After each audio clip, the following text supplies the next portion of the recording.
Hello everyone, this is me Shashank Rana. Welcome back to my YouTube channel Moon add.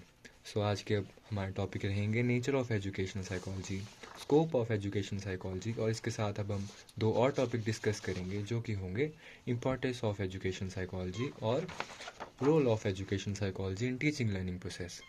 तो उससे पहले अब हम अपने पहले टॉपिक पे आते हैं कि नेचर ऑफ एजुकेशन साइकोलॉजी है क्या।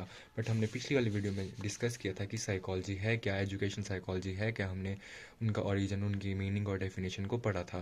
तो अब नेचर ऑफ एजुकेशन साइकोलॉजी, उस सबसे पहले अब हम एक बात देखेंगे कि आप अपनी नोट्स और आंसर शीट्स को और ज़्यादा इंटरेस्टिंग और अट्रैक्टिव बनाने के लिए फ्लो चार्ट का यूज़ कर सकते हैं। जैसे कि आप अपने पॉइंट्स को दिखाने के लिए फ़्लो चार्ट बना सकते हैं। जैसे कि मैंने यहाँ पे एक फ़्लो चार्ट बनाया कि नेचर और उसके साथ जो भी उसके पॉइंट है उसका एक फ़्लो चार्ट।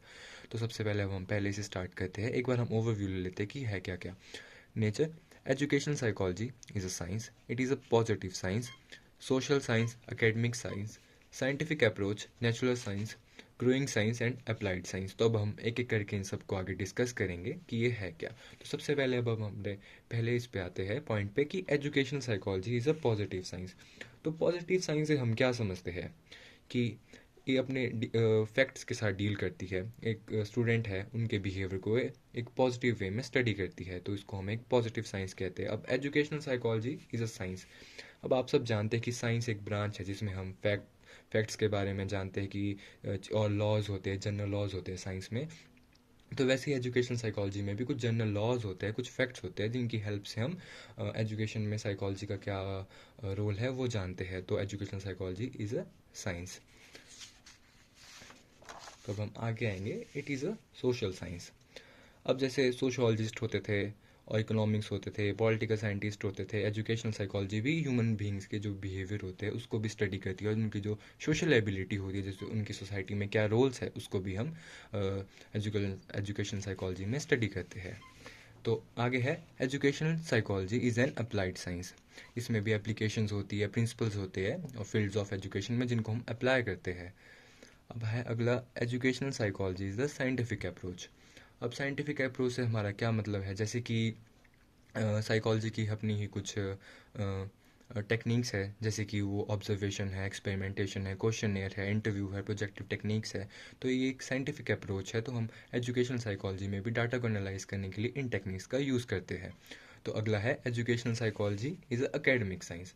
अब एजुकेशनल साइकोलॉजी एक काफ़ी इम्पॉर्टेंट एकेडमिक सब्जेक्ट है जो कि टीचर ट्रेनिंग्स के लिए यूज़ होता है। जैसे कि बीएड कोर्सेज में एजुकेशन साइकोलॉजी का बहुत एक इंपॉर्टेंट रोल होता है। जैसे कि आप लोग जानते हैं कि एजुकेशन साइकोलॉजी बीएड ट्रेनिंग के लिए बहुत ही इंपॉर्टेंट रोल प्ले करती है एज अ सब्जेक्ट। सो अब हम इस पे आएंगे लास्ट पे कि educational psychology is a natural science. अब नेचुरल साइंस से हम क्या समझते हैं कि जैसे ही और बाकी तरह के हमारे जो रिसर्चिस्ट है, जैसे बायोलॉजिस्ट है, फिजिस्ट है, वो अपनी इन्वेस्टिगेशन को कैसे करते हैं डाटा को रीच करने के लिए, वो भी एक नॉर्मल अपनी एक्सपेरिमेंट करते हैं या कुछ रिसर्च करते हैं डाटा को एनालाइज करने के लिए। तो वैसे ही एजुकेशन साइकोलॉजी में भी इसी तरह से ये मेथड यूज़ किए जाते हैं। तो अगर आपको ये क्लियर हो गया कि नेचर ऑफ एजुकेशन साइकोलॉजी क्या है, तो आप कमेंट में बता सकते हैं, और कोई डाउट और क्वेरी होगी तो आप वो भी कमेंट में हमारे साथ शेयर कर सकते हैं, उसके आंसर आपको ज़रूर मिलेंगे। तो चलिए अब हम अपने अगले टॉपिक के ऊपर आते हैं कि स्कोप ऑफ एजुकेशन साइकोलॉजी है कि ये काफ़ी इंपॉर्टेंट टॉपिक भी है एजुकेशन साइकोलॉजी को समझने के लिए कि इसके स्कोप है क्या। तो स्कोप का भी हमने नेचर की तरह ही एक फ़्लो चार्ट बनाया है, आप ऐसे ही फ़्लो चार्ट बना सकते हैं। तो हम एक बार ओवरव्यू ले लेंगे कि the learner, the learning experience, learning process, learning situation, the teacher, human behavior, individual difference, growth and development। तो अब हम इन पॉइंट को एक एक करके डिस्कस करेंगे। अब लर्नर, लर्नर सबसे पहले लर्नर कौन होता है, जो कि चीज़ों को लर्न करता है। जैसे कि कोई एक्सपेरिमेंटर है, हम उसको भी एक लर्नर कह सकते हैं।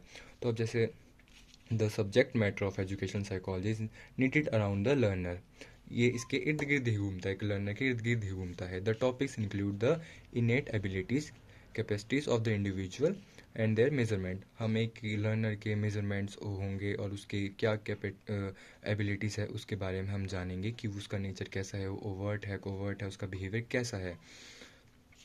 तो अब हम अगला, और इसमें एक एक बात ये भी रहेंगी कि हम उसकी हर एक स्टेज की जो डेवलपमेंट होगी उस चीज़ को भी हम एनालाइज करेंगे कि बचपन से लेके उसके अडल्टहुड तक उसकी किस तरह से डेवलपमेंट हुई है, किस स्टेज में किस तरह से डेवलपमेंट हुई है. सो आगे अब हम अगला टॉपिक अपना बोलेंगे, द लर्निंग एक्सपीरियंस. अब educational psychology helps in deciding what learning experience are desirable at what stage of growth and development of the learner, so that these experience can be acquired with a greater ease and satisfaction. तो educational psychology help करता है decide करने के लिए कि learning experience कैसे है, किस स्टेज पे है और किस तरह से वो ग्रो करते हैं एक लर्नर का डेवलपमेंट करने के लिए. तो उनके लर्निंग एक्सपीरियंस कैसे होते हैं किसी भी चीज़ को सीखने के लिए. जैसे कि अब हम किसी चीज़ को सीखते हैं तो हमारे एक्सपीरियंस कैसे होते हैं. हर एक इंडिविजुअल का अलग अलग एक्सपीरियंस होता है किसी चीज़ को लर्न करने का, अलग मेथड होता है उस चीज़ को ऑब्जर्व करने का. तो अब हम लर्निंग प्रोसेस पे आएंगे कि चीज़ों को लर्न करने का प्रोसेस क्या है. अब एजुकेशनल साइकोलॉजी में लर्निंग एक्सपीरियंस को हम कैसे डिफ़ाइन करेंगे. जैसे कुछ लॉज होते हैं, थ्योरीज होती है और अदर बहुत सारी चीज़ें होती है. जैसे कि एक इंडिविजुअल का कॉग्निटिव प्रोसेस क्या है, लर्न करने का प्रोसेस क्या है, उनका reasoning, thought process, problem solving कैसे कैसे, और हम उन चीज़ों को कैसे और भी ज़्यादा इजी वे में करें, ये भी हम एजुकेशन साइकोलॉजी में जानते हैं. अब लर्निंग सिचुएशन और एनवायरनमेंट. अब ये भी एक इम्पॉर्टेंट फैक्टर है जो कि रोल प्ले करता है किसी भी इंडिविजुअल का कुछ भी चीज़ सीखने के बारे में, उसकी किसी डेवलपमेंट स्टेज के बारे में. अब हम इससे जानेंगे कि इसमें एनवायरनमेंट और लर्निंग सिचुएशन. एनवायरनमेंट से हम क्या समझते हैं कि हमारे क्लासरूम का एनवायरनमेंट हो सकता है, हम जहाँ पढ़ते हैं उस चीज़ का एनवायरनमेंट हो सकता है. तो वो भी काफ़ी वेरी करता है किसी भी चीज़ को लर्न करने में, उसको अडेप्ट करने के लिए एक इंडिविजुअल का. जैसे हमने इसमें लिखा भी है कि क्लासरूम क्लाइमेट, ग्रुप डायनामिक्स कैसे, उसके पीयर्स के साथ कैसे रिलेशंस है, वो सब इस चीज़ में आ जाएगा. अब द टीचर. अब हमारे को कोई चीज़ हम लर्न करते तो वो हमको टीचर ही लर्न करवाता है. तो जैसे कि टीचर का एक बहुत ही इंपॉर्टेंट रोल होता है किसी भी इंडिविजुअल की लाइफ में, क्योंकि बचपन से लेके उनके अडल्टहुड तक टीचर्स का काफ़ी इंपॉर्टेंट रोल प्ले होता है उनके किसी भी चीज़ की डेवलपमेंट के लिए, उनका नॉलेज गेन करने के लिए. तो एक टीचर है वो बहुत ही इम्पोर्टेंट रोल प्ले करता है स्टूडेंट्स के लिए. तो जैसे टीचर है वो पहले खुद को अच्छे से जानेगा, अपनी एबिलिटी को अच्छे से जानेगा कि वो बच्चों को पढ़ाने के लिए अपनी एनजाइटी एडजस्टमेंट लेवल को कैसे कम करे, मतलब कैसे खुद को और ज़्यादा बेटर इम्प्रूव करे कि वो अपनी बात को अच्छे से बच्चों के साथ समझा सके. अब इंडिविजुअल डिफरेंस पे हम आते हैं. हर इंडिविजुअल की अलग अलग एक वही बात आ गई कि अलग एक टेक्निक होती है, अलग एक तरीका होता है चीज़ों को डिस्कस करने का, चीज़ों को सीखने का. तो अब हम, क्योंकि ह्यूमन नेचर ऐसा है कि सबका सेम नहीं हो सकता, किसी का अलग हो सकता है, मेरा अलग हो सकता है, आप लोगों का अलग हो सकता है.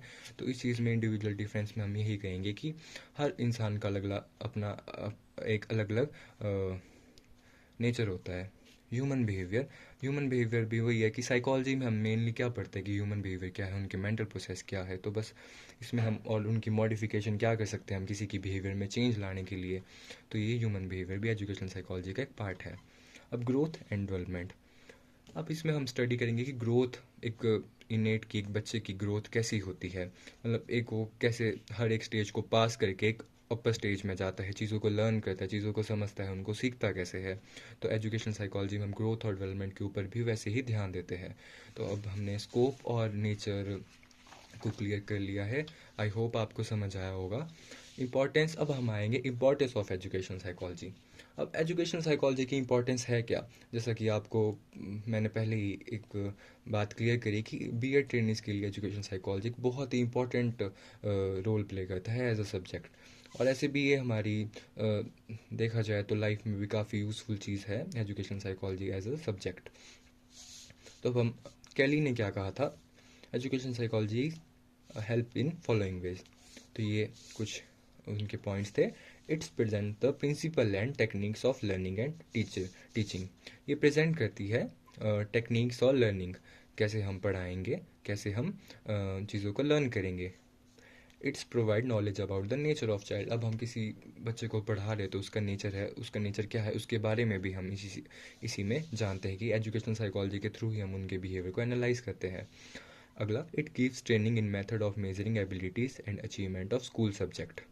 और अगला है, it gives understanding the nature, AIIMS and purpose of education. हम उनका नेचर, एम क्या है चीज़ को लर्न करने का, और एजुकेशन का पर्पस क्या है.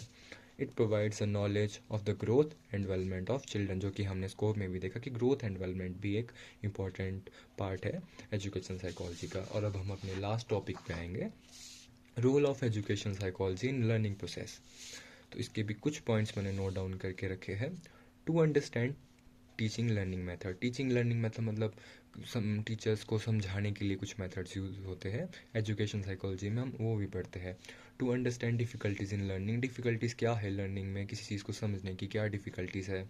For adjustment and discipline in children, student हम कुछ भी कह सकते हैं। To develop positive attitude in student, understanding मतलब खुद को जानने के लिए उनके अंदर हम एक पॉजिटिव एटीट्यूड ग्रो कर सकते हैं, ताकि वो खुद को और ज़्यादा बेटर वे में ग्रो करे, खुद को जाने और ज़्यादा नॉलेज गेन करे। इसमें गाइडेंस हम उनको प्रोवाइड करते हैं कि किस चीज़ को कैसे उन्होंने करना है। To know the learner, learner के बारे में जानेंगे कि वो कैसा है, उसका बिहेवियर कैसा है। To know the mechanism of heredity and environment. तो यही कुछ पॉइंट थे। इसी के साथ आज का हमारा ये जो टॉपिक था, scope, nature of education psychology, importance और रोल। तो अगर आपको मेरी वीडियो थोड़ी हेल्पफुल लगी है तो आप प्लीज़ कमेंट में बताइएगा, मेरी जो भी गलती होगी उसके लिए सॉरी। और अगर कोई और चीज़ के ऊपर आपकी क्वेरी होगी तो आप वो भी कमेंट में शेयर कर सकते हैं, आपको ज़रूर रिप्लाई मिलेगा। So thank you for watching, like share and subscribe, thank you.